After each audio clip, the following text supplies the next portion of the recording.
Just remember who's wielding the razor.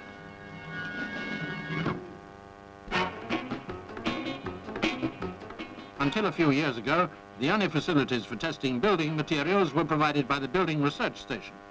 Now, private enterprise is helping to extend public precedent.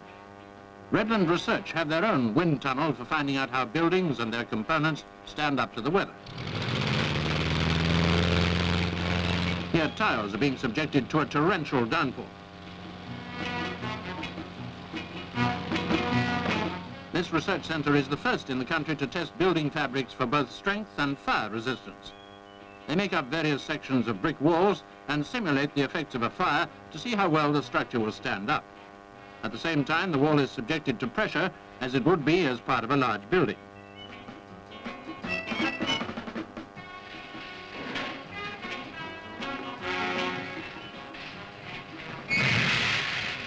The traditional way to top out a new building is to stick a tree on top and give all the blokes plenty of beer.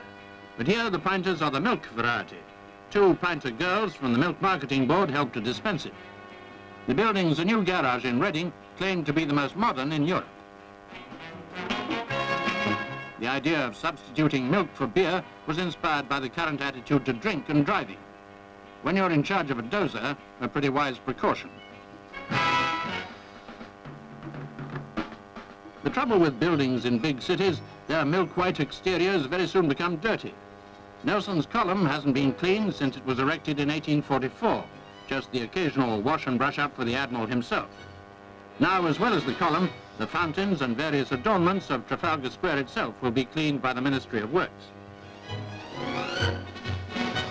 The National Gallery will also be cleaned, and so will Admiralty Arch. Apart from smoke and grime, poor old Nelson has been shamelessly maltreated by London's pigeons.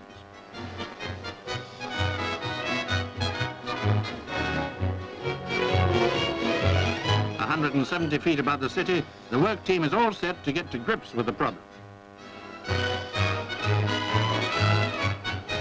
Not a word to the Admiral, but they hope to beat the pigeons in future with bird repellent.